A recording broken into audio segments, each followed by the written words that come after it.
আমি কে? আল্লাহর বান্দা। আমাদেরকে কে সৃষ্টি করেছেন? সুন্দর করে বলবো, আল্লাহ। আমাদেরকে কে সৃষ্টি করেছেন? আল্লাহ। আমাদেরকে কে সৃষ্টি করেছেন? এই জগৎ কে সৃষ্টি করেছেন? আসমান জমিন কে সৃষ্টি করেছেন? আকাশ বাতাস কে সৃষ্টি করেছেন? আমাদেরকে কে সৃষ্টি করেছেন? আল্লাহ। কেন সৃষ্টি করেছেন? মাশাআল্লাহ, ইবাদত করার জন্য। আল্লাহর কি করার জন্য? আমাদেরকে আল্লাহ সৃষ্টি করেছেন কেন? আল্লাহর ইবাদত করার জন্য। কি করার জন্য? আল্লাহর ইবাদত করার জন্য। প্লিজ প্লিজ আল্লাহর ইবাদত করো। প্লিজ একটু কথা বন্ধ রাখ, অল্প কয়েক মিনিট। আল্লাহর ইবাদত করার জন্য। এই যে ইবাদত করার জন্য বলি, ইবাদত, ইবাদত মানে কি? আল্লাহর কথা আনুগত্য করা, আল্লাহর কথা মতো চলা। আল্লাহর কথা, ইবাদতের সহজ কথা কি? ইবাদত মানে কি? আল্লাহর কথা মতো চলা। কি করা? আল্লাহর কথা মতো। ইবাদত মানে আল্লাহর কথা মতো চলা। আমাদের প্রধান পরিচয়, আমি আল্লাহর বান্দা। আমাকে আল্লাহ সৃষ্টি করেছেন। আমাকে কেন সৃষ্টি করেছেন? আল্লাহর ইবাদত করার জন্য। ইবাদত মানে আল্লাহর কথা মতো চলা। প্রথম ধাপ গেল। দ্বিতীয় ধাপ, আমার দ্বিতীয় পরিচয় আমি মুসলিম। প্লিজ যারা মুসলিম তারা বলবো, আমার দ্বিতীয় পরিচয় কি? মাইকটা কো, মাইক, আমাদের মাইকটা কো। আমাদের দ্বিতীয় পরিচয় আমি মুসলিম। আমি কে? আমি কে? আমি কে? মুসলিম যে বলি, এই মুসলিম শব্দের অর্থ কি? বইয়ের 10 নম্বর পৃষ্ঠা, বইয়ের 10 নম্বর পৃষ্ঠা। আত্মসমর্পণকারী। মুসলিম শব্দের অর্থ কি? আল্লাহর কাছে আত্মসমর্পণকারী। বইয়ের 10 নম্বর পৃষ্ঠা। আল্লাহর কাছে কি কারী? আত্মসমর্পণকারী। মুসলিম মানে আল্লাহর কাছে কি কারী? আত্মসমর্পণকারী। আমার ধর্মের নাম কি? ইসলাম। আমার ধর্মের নাম কি? আমার ধর্মের নাম কি? ইসলাম মানে আত্মসমর্পণ করা। যে আত্মসমর্পণ করে সে মুসলিম। আমার ধর্মের নাম ইসলাম, আমি মুসলিম। আমি কি? মুসলিম মানে আল্লাহর কাছে কি কারী? আত্মসমর্পণকারী। আমার ধর্মের নাম ইসলাম। ইসলাম মানে আত্মসমর্পণ করা। কার কাছে? আল্লাহর কাছে। কার কাছে? আল্লাহর কাছে। একজন মানুষ মুসলিম হতে গেলে দুইটা কাজ। কয়টা কাজ? মুসলিম হতে গেলে কয়টা কাজ? মুসলিম দাবি করতে গেলে কয়টা কাজ? দুইটা। এক, মুখে কালিমা বলা। দুই, অন্তরে কালিমা বিশ্বাস করা। মুসলিম হতে গেলে আমি নিজেকে মুসলিম দাবি করি, বা কেউ অমুসলিম থেকে মুসলিম হতে চাইলো, তাকে কয়টা কাজ করতে হবে? দুইটা। 1 নম্বরে মুখে কালিমা বলবো, 2 নম্বরে অন্তরে কালিমা বিশ্বাস। বইয়ের 9 নম্বর পৃষ্ঠা। আগে 10-এ ছিলাম, এখন 9-এ আসে। 1 পৃষ্ঠা উল্টালে 9 নম্বর পৃষ্ঠা। তাহলে আমরা কালিমা বলি, লা ইলাহা ইল্লাল্লাহু মুহাম্মাদুর রাসূলুল্লাহ। লা ইলাহা ইল্লাল্লাহু মুহাম্মাদুর রাসূলুল্লাহ। মুসলিম হতে গেলে দুইটা কাজ। মুখে কালিমা বলবো, অন্তরে কালিমা বিশ্বাস। আমি এখন মুখে কালিমা বলেছি, অন্তরে কালিমা বিশ্বাস করতে হবে। বিশ্বাস করার জন্য কালিমার অর্থটা বুঝতে হবে না? বুঝতে হবে। একজন কালিমার অর্থটা বলি, সবাই পারি, একদম লজ্জা ভেঙে সাহস করে একজন বলি, কালিমায়ে তো এবার অর্থ। সবাই পারি, একজন বলবো।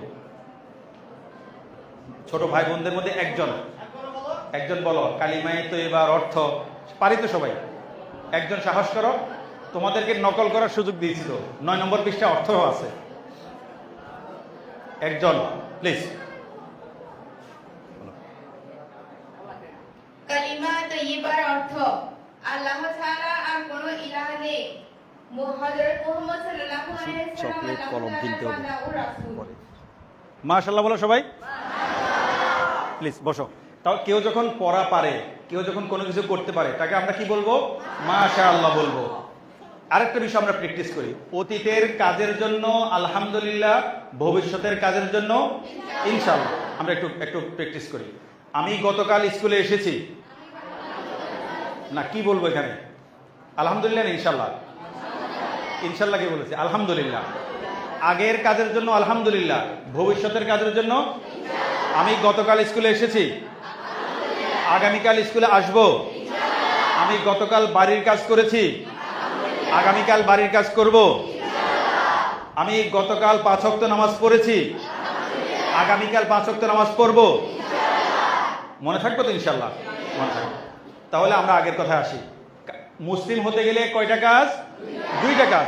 এক, মুখে কালিমা বলা। দুই, আমরা কালিমা বললাম, কালিমার অর্থ শিখলাম। কালিমার অর্থটা বলি, আল্লাহ তাআলা, আবার কালিমাটা পড়ি, লা ইলাহা ইল্লাল্লাহু মুহাম্মাদুর রাসূলুল্লাহ। 9 নম্বর পৃষ্ঠা। আল্লাহ তাআলা ব্যতীত ইবাদতের উপযুক্ত আর কোনো মাবুদ নেই। হযরত মুহাম্মদ মুস্তাফা। তারপর কি বলবো? অনেকে এখানে ভুল করি, সাল্লাল্লাহু বলি, লয়েক আল্লাহ, সাল্লাল্লাহু। হযরত মুহাম্মদ মুস্তাফা সাল্লাল্লাহু আলাইহি ওয়াসাল্লাম আল্লাহ তাআলার বান্দা ও রাসূল। আমি মুখে কালিমা বললাম, অন্তরে বিশ্বাস করলাম আমি এখন মুসলিম। আচ্ছা, এবার বলো দেখি, একজন মুসলমানের উপর একজন অমুসলিম থেকে মুসলিম হলো, অথবা আমি মুসলিম দাবি করলাম, একজন মুসলমানের উপর সর্বপ্রথম দায়িত্ব কি? কালিমা তো, ঈমান তো এনে ফেলেছি, মুসলিম আমি, এখন কি করতে হবে? কালিমা তো পড়লাম, কালিমা পড়লাম, অর্থ শিখলাম, মুসলমান আমি, এখন কি কাজ? 5 ওয়াক্ত নামাজ পড়া। 5 ওয়াক্ত কি করা? এটা খুব ভালো করে মনে রাখতে হবে যে একজন মুসলমানের উপর প্রধান এবং একমাত্র দায়িত্ব কি করা? 5 ওয়াক্ত নামাজ পড়া। নামাজ কয় ওয়াক্ত? 1, 2, 3, 4, 5। কোন ওয়াক্তে ফরজ নামাজ কত রাকাত সেটা বলবো। ফজরের সময় ফরজ নামাজ কত রাকাত? জোহর, আসর, মাগরিব, এশা। মাশাআল্লাহ, কত রাকাত হলো? 17 রাকাত। মাশাআল্লাহ, 17 রাকাত। আচ্ছা, ফরজ নামাজের আগে পর আরেকটা নামাজ পড়ি, সেটা কি? সুন্নত। সুন্নত পড়ি। ফজরের সময়, ফজরের আগে কয় রাকাত সুন্নত? জোহরের আগে, জোহরের পরে, মাগরিবের পরে, এশার পরে। মোট 12 রাকাত। মোট কত রাকাত? 17 রাকাত ফরজ, 12 রাকাত সুন্নত। আরেকটা নামাজ বাকি আছে, নফল তো ইচ্ছা, পড়লে ভালো, না পড়লে বিতির নামাজ। কত রাকাত? 17, 12, 3। মোট কত? 17 তো এক জায়গাতে আছে, আবার 12, আবার 3, 32 রাকাত। মাশাআল্লাহ, কত রাকাত? সারাদিনে আমাদের 32 রাকাত নামাজ পড়তে হয়। একটা কথা বলো, আমার ছোট ভাইদেরকে প্রশ্ন করি, বোনদেরকে পড়ে, আজকে ফজরের সময় মসজিদে গিয়ে জামাতের সাথে কে নামাজ পড়েছে? মসজিদে গিয়ে একজন। আমরা তোমাদের জন্য পুরস্কার আনতে ভুলে গেছি, মাত্র একজন, শতকরা একজন। মাশাআল্লাহ, তুমি দাঁড়াও, কিন্তু পুরস্কার দিতে হবে। কলমের ব্যবস্থা করো, কলম আছে কিনা? প্লিজ বসো, প্লিজ। আমাদের ব্যাগে অন্য বই আছে, হাদিস নবীজির শিক্ষা নামে একটা বই আছে ব্যাগে, মাইকের ব্যাগে বই আছে।